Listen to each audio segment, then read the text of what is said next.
I got this on record.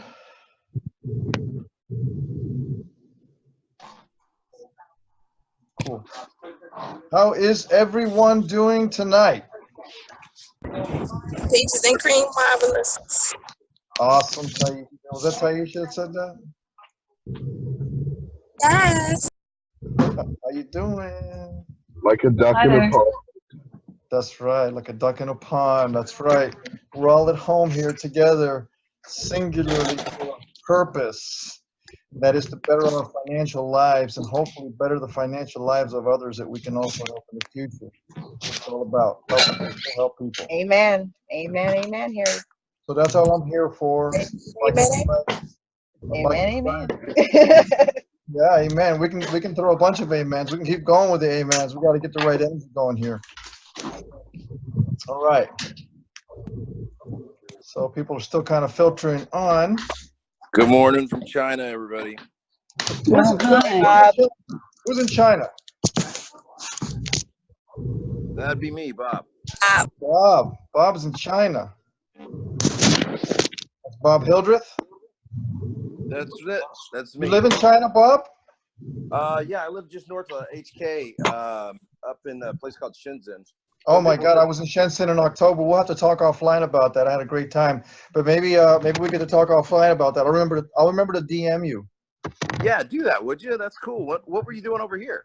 Well, we'll talk about it on the DM call, so we don't take up any time on this one. But I definitely am going to hook up with you. Okay, my brother? Cool, bro. That sounds great.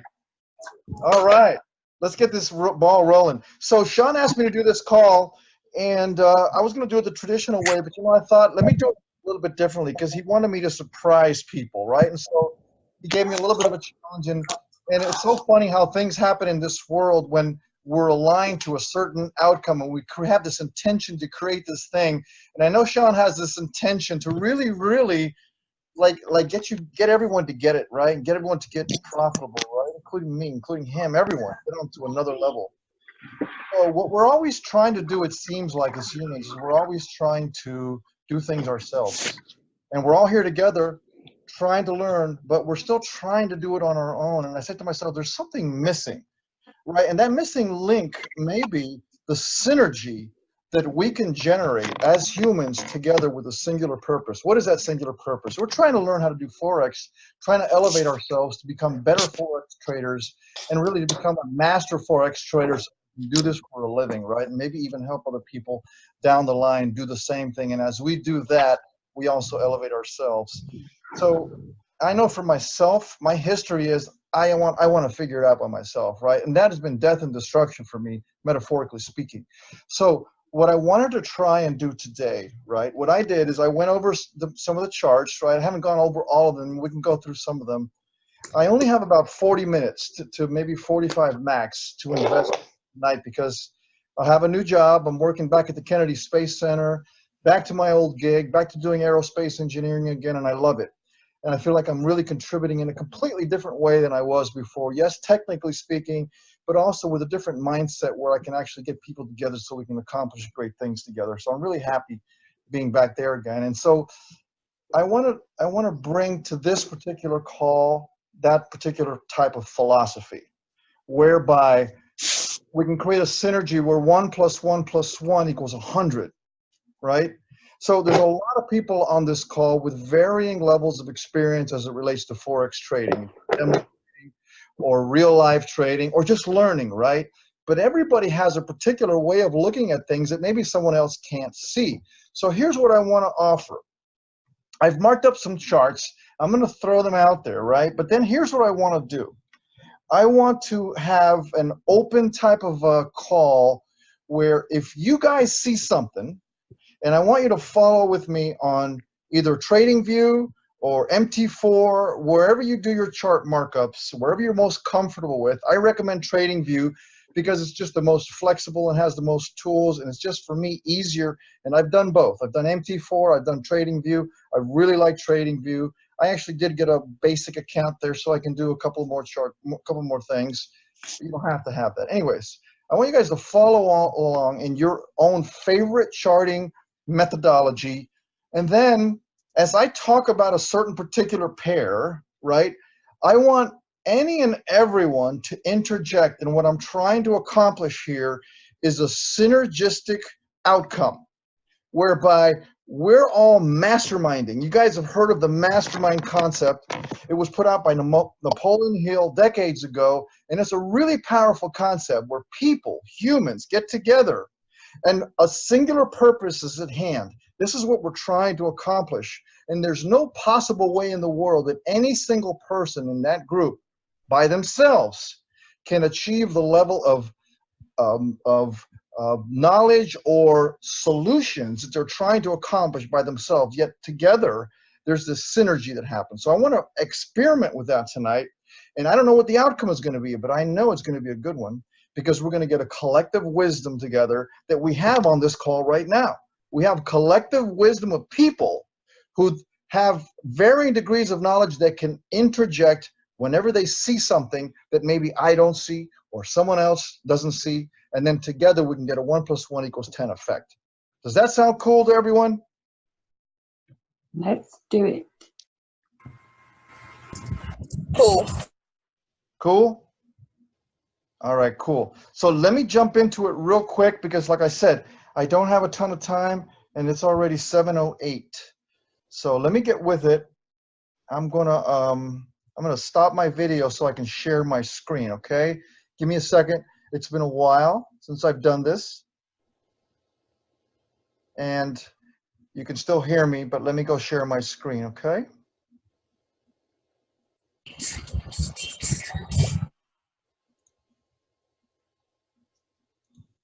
Okay, can you guys see here my screen? Yes. Beautiful. All right, let me just move this little thing out of the way here. And let me start with the first pair here that I looked at, right? All right. So this first pair here that I looked at is the Euro GBP. Let me move some of this stuff out of the way so that you can see it just a little bit better. All righty. So now why did I choose the Euro GBP? First of all, let me just tell you the philosophy that I'm going into on this particular trading session, right? And in general, for me, yours could be different, right? You have to do what's comfortable for you. What I'm trying to do for myself personally is I'm trying to get the maximum reward to risk ratio. So I'm trying to look for trades that are like, they have a preponderance of data that are maybe not related, but are pointing to the same thing. So that could be support or resistance level. It could be a Fibonacci level. It could be a divergence. It could be it's in a trading channel and it's hitting, you know, an upper or a lower end of that trading channel, and they're all coming together. So when I see it, I'm like, holy crap, this is a good trade potentially. And it doesn't mean it's always going to work out. But what I've done by looking at that is I'm seeing things that, oh my God, based upon history and experience and knowledge and all the stuff that we do to become better at Forex trading, it's like we have this preponderance of data that's telling us, oh my God, different indicators are telling us the same thing. We'd be kind of stupid not to enter this trade, all right? So that's the philosophy I'm looking at it. I'm not looking at it at the other side of the coin. The other side of the coin would be, let me look at the very first indication where I might have a potential trade here, and then let me take the trade. So that's the other side of the coin, right? And I think that's how most people look at Forex trading. They're looking at that first tiny little indication that this might be a good trade, right? And that might work for some, right? But for me, I'm looking for the opposite. I'm looking for the market to tell me, hey, you deserve, the market deserves for me to put my dollars in there. Prove to me through these indicators and trend channels and all these things that I should be putting money in there. Okay, that's how I'm looking at it, right? So that's how I'm going to be approaching today. And again, you guys could have a different philosophy. So here's the preponderance of information that I saw on this particular markup. All right, let's start with Fibonacci, right? I took a Fibonacci from way up here. Can you see right up here, all the way down to here, right? And we actually blew through the typical PRZ zone of 50 to 61.8, which would have been right in here somewhere, right? We went right past that. But then there is one Fibonacci zone that is not typically used too often, but it is a Fibonacci retracement number, and it is 78.6%, right up here with this little green horizontal bar that I drew up there. And you'll notice that a few days ago, it actually hit that and wicked up nicely above that and came right back down.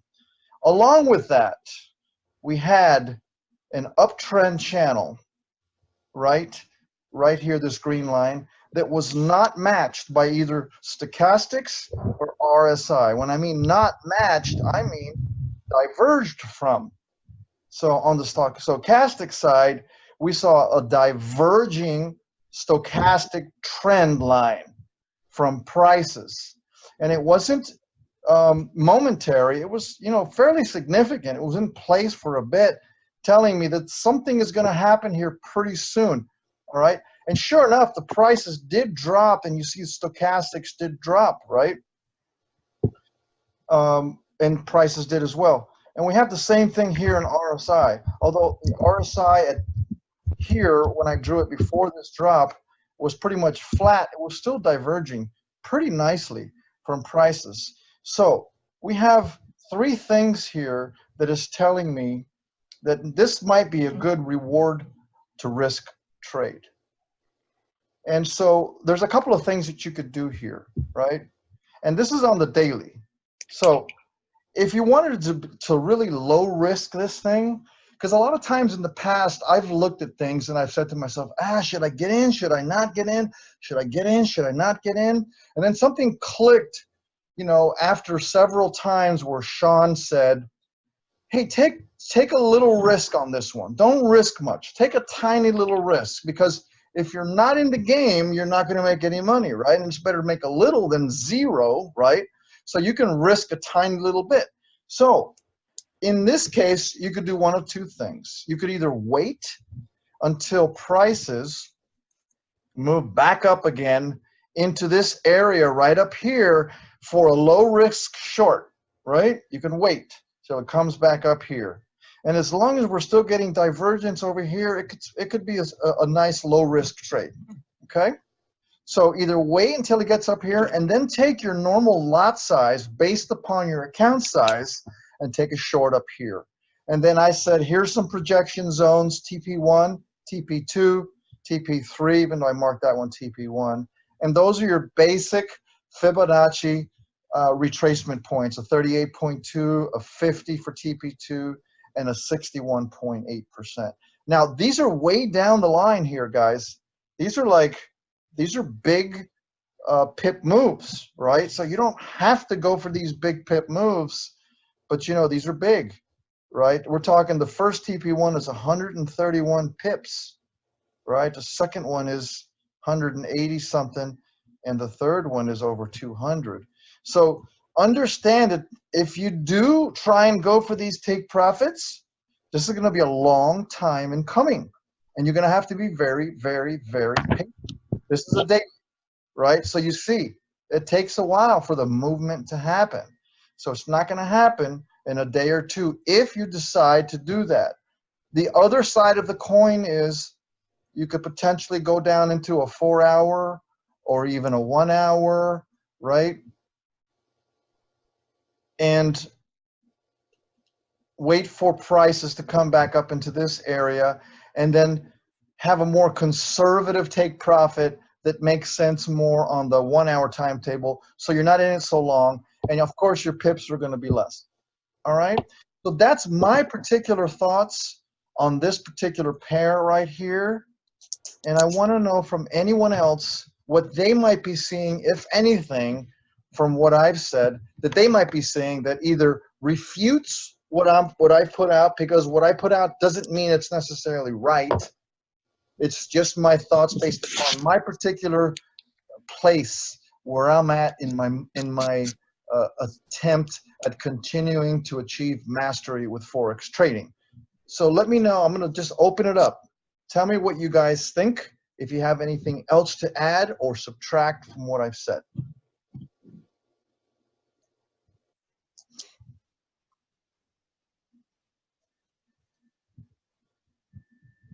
Anybody?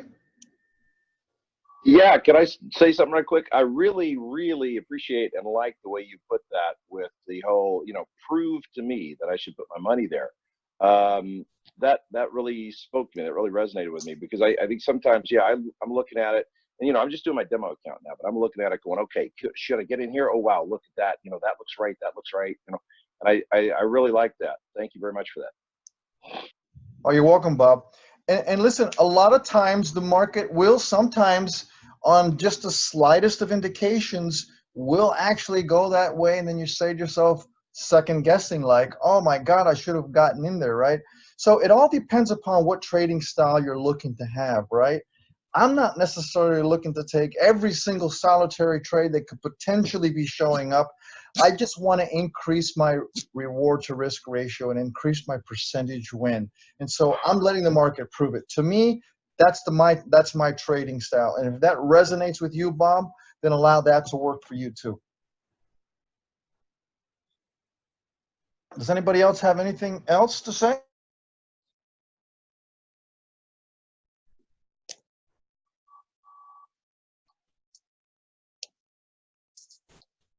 Hey, one quick question though on your on those Fibonacci levels.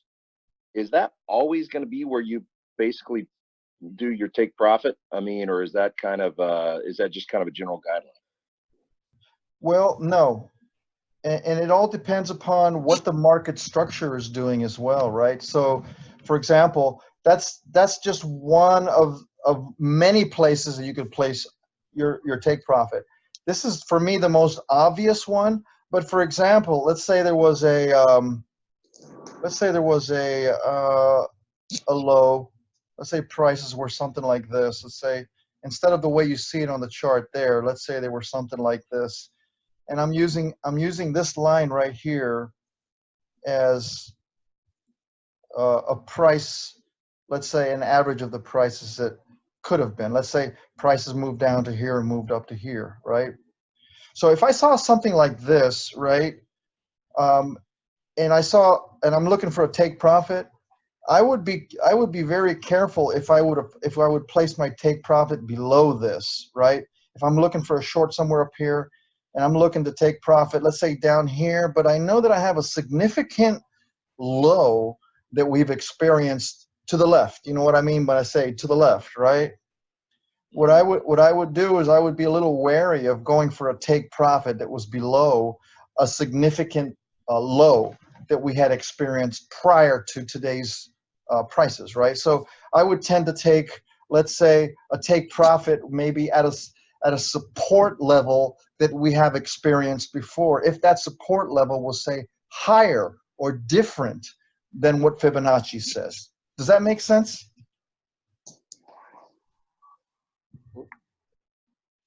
Yeah, I think I get that. I think I get that. So it depends upon what the patterns are giving you, what the support and resistance are, what Fibonacci is saying. Now, it would be really, really awesome if, let's say, the prices were something like this, right? And the previous low here, which is like a support, right, zone, matched up with the Fibonacci, then that would be a damn good point to take a take profit at. You know what I'm saying? Or maybe even just slightly above, right? Just a little tiny bit above it so that you're almost guaranteed to have that take profit, right? So when it's something like this, then that's like a super obvious sticking out like a sore thumb type of a take profit scenario. Do you understand and get that part?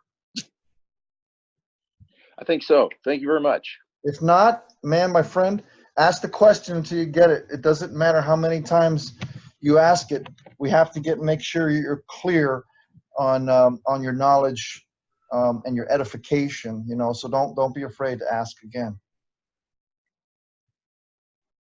All right, I think we beat this one up pretty good. So if you guys decide to do this, either take a trade right now, really maybe a really small risk one, and then here's the take profits, or go to a lower time frame and take a shorter take profit. Now, I did put a stop loss up here, and I want you guys to realize something on this stop loss. It's a pretty wide one. It's pretty far away, 80 pips. So I want you guys to make sure that when you do have a far away take profit, stop loss, which I kind of recommend, don't put them too close. You got to make sure that you're understanding really clearly what you're risking here. You have to understand that in the worst case scenario, based upon the lot size that you take for this particular or any other trade, what are you really putting out on the table there in case it goes against you? You'd never want to be caught by surprise if it hits your stop loss and then you suddenly do the calculation and you say, oh my God, that was a 10 or a 20% loss to my account. What the hell? That means that your lot size that you put on, based on your account size, based upon the stop loss that you put in place, was incorrect.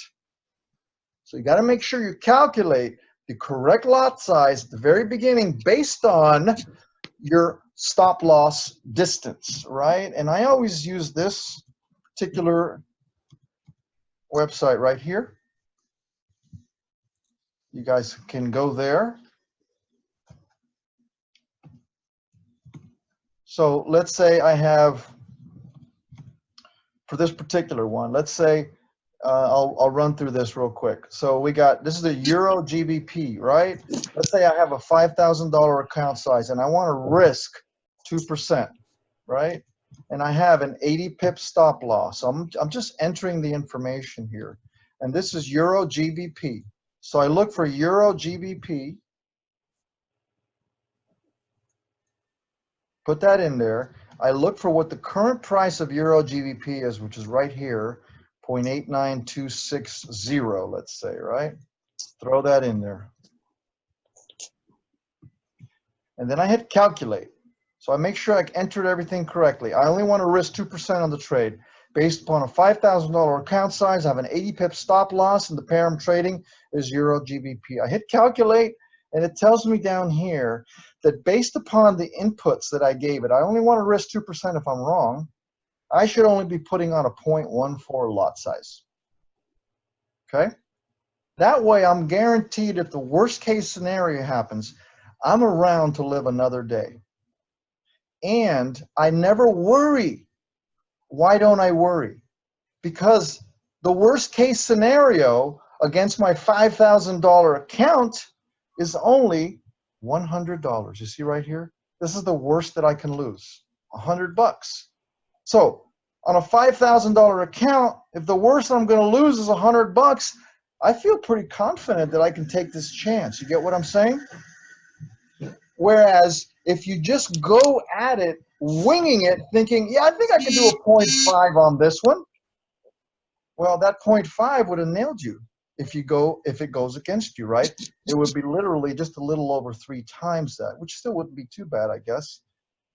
But still, you want to make sure you know what you're doing when you place your stop loss, and your lot size. Okay, so this website here helps you. Does that make sense? Yeah. Yeah, that website's cool. I've never seen that. What's that? Oh, just this. I thought you got very careful, no name. Is somebody asking a question? I can't really hear them or understand them. Oh, I was saying that website's pretty cool. I've never seen that. Yeah. Did you get that website right there? That's earnforex.com. Yeah. And then position size calculator with a dash in between those words.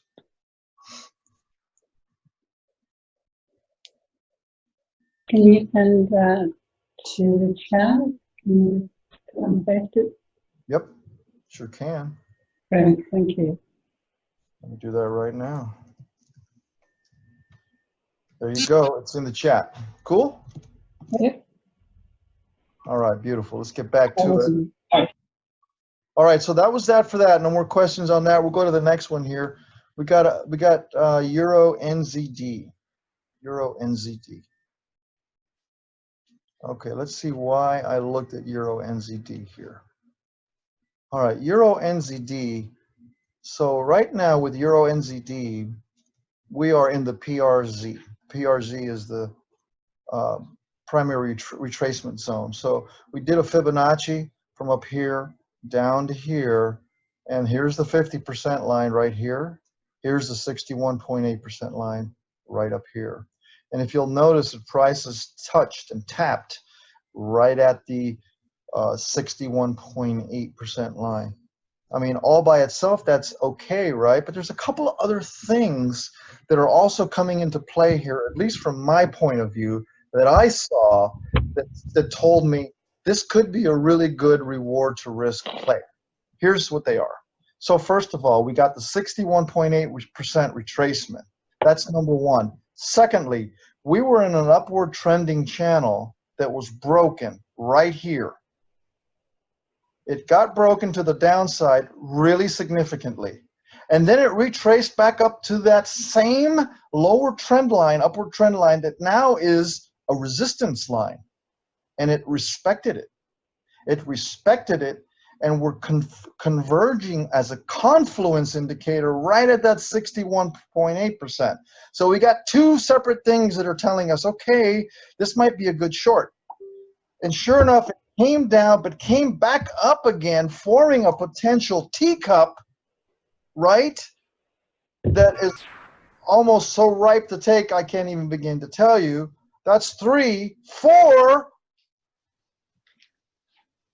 What is this, guys? We got RSI divergence. All right, we got 4 things here that are telling us, all right, there's no guarantees in this world, but daggone it, this market is basically telling me it's okay to put some money into this play.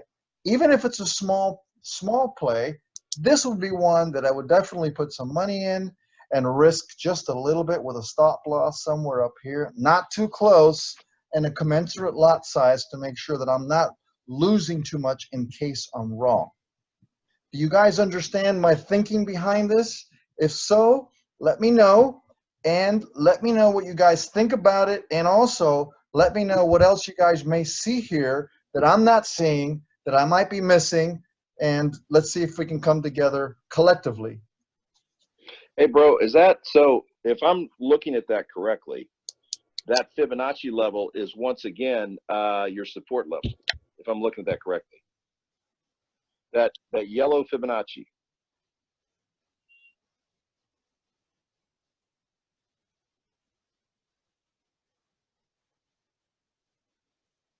Does that make sense? That yellow Fibonacci line is your support level?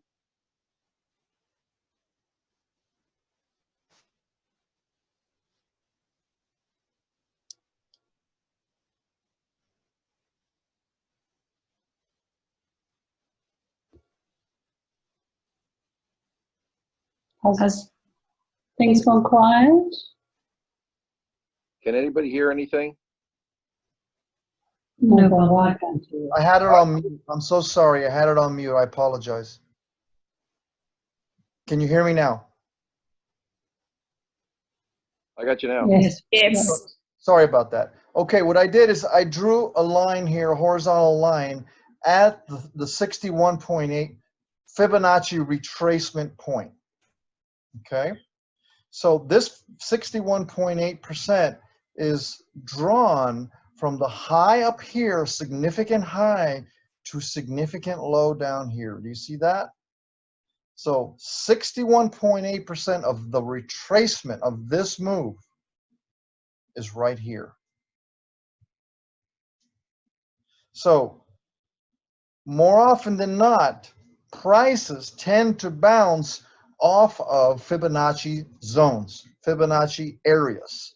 61.8% being really the magic one. That's the magic most one that's most seen pretty much everywhere in nature and the markets and stuff like that. It doesn't mean it happens every single time, but it's a good one to use because it does seem to happen all the time, right? So do you understand now where that 61.8% retracement point is as a resistance point?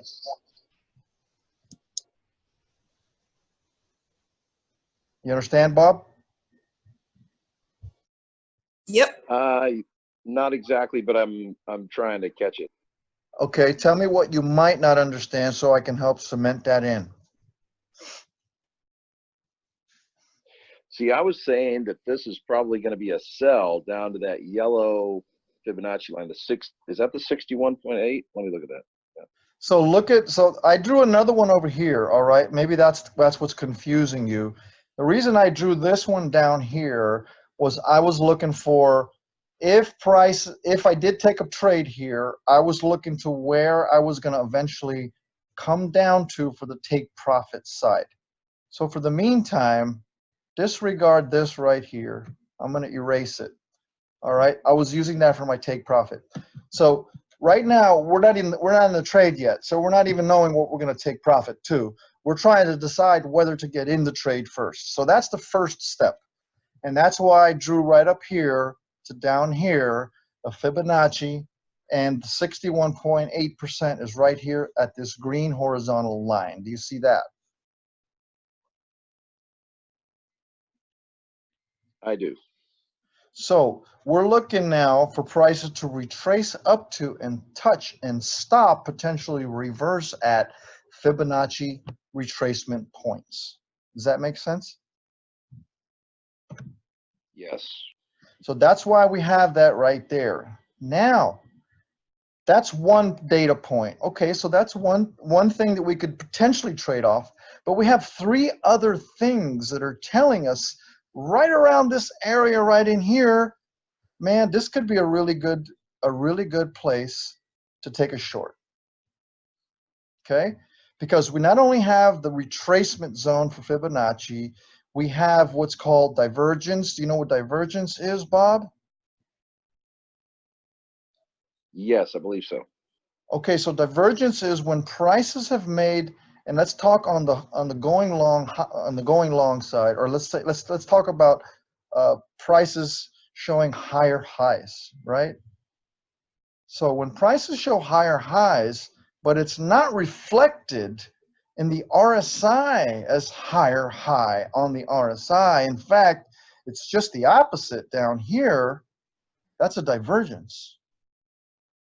Okay, and that's a fairly strong indication that prices are ready to go the other way, because it's not confirmed to keep on going that same way by RSI, which is as typically RSI does. If you look at RSI, typically follows prices on the way up, and then back on the way down, it follows it on the way up. So when there is a divergence that exists, which it does happen, not super often, but it does, and when it does happen, you should sit up and take notice, especially when you're considering a trade that has other indications that are telling you that this area right in here could be a place to start thinking about taking a short. Okay, so that's number two.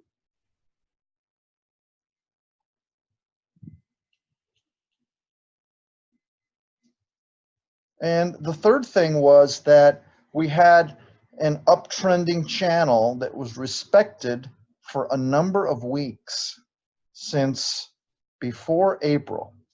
Back in March, we had an upward trend line that were trending up until it was broken significantly here. And then it came up and respected this previous support line, now being a resistance line. And it respected it, came back down. And as prices do, came back up again to potentially retest. Let me get this out of the way so you can see better. Potentially forming a double top, another confirmation with divergence. So there's so many things that are going on here that are telling us that, hey, this might be something that we should take a look at. So this is one reason why I brought this particular pair up, so that you guys can see, hey, this might be a good trade. And so when I added in the Fibonacci over here,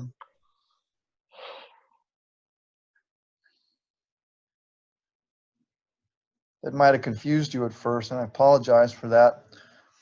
That's now considering that I got into the trade right up here. I have a stop loss somewhere up here. I have the correct number of lot sizes based upon my analysis that I did here, based upon my account. I'm in the trade as a short. Now, where the heck am I going to get out at? Right, so that's where I use Fibonacci. And again, I'm more on a daily, more long-term indication here, but we always should look at the markets in a top-down fashion, right? And what I mean by that, Bob, and anyone else, top-down means look at it in an upper time frame chart and then drill down, if you want to lower time frames, like a 4 hour, like a 1 hour, even down to a 15-minute, right? But know that you're trading with the trend, and also knowing that the upper time zones have good data showing you, hey, we may be turning around and going a different way here. So let's try and get in it at either a better price on the lower time frames, or instead of going for, you know, the longer potential profits here on the daily, right? Which if we go down to the 38%, you know, that's a fairly big move right there, right? And I don't know if you're willing to wait that long. I mean, just to the 38% retracement is a, you know, it's a 350 point move, right? It's a 2% move. It's huge. It's a huge move just to the very first take profit. And I'm not saying that you should do that. I'm not saying you should, but I am saying that if you are looking on a longer time frame, that could be something that you may want to look at. And Bob, you remember the last time I talked to you about that example that I showed you, we have a confluence here on the take profit side of the 38%, right? And you see this low that was formed here. This is a fairly you know, significant low that wasn't exceeded either to the right or to the left by quite a long period of time. So this should be a point you respect. So if the prices do come down here, they may actually bounce when it reaches this level and back up again, maybe to continue down, maybe not. But the point is, on the take profit side, this could be a very good confluence of indicators to tell you, hey, this could be a good take profit zone right here. It matches both the 38.2% and a significant low. And again, I wouldn't try and extract every single tiny little pip out of this if you do decide to go for this as a take profit, because maybe it might come down to just above it and then bounce up. And anyways, you're at a 350 pip profit here, so you know I'd put your take profit just above it, right? Because you're still in the 300 pip range. Does this make sense to anyone, to everyone? And does anyone have anything else to add to this? Because I really want to make sure that, you know, we're all collectively looking at this together, and I want to get other input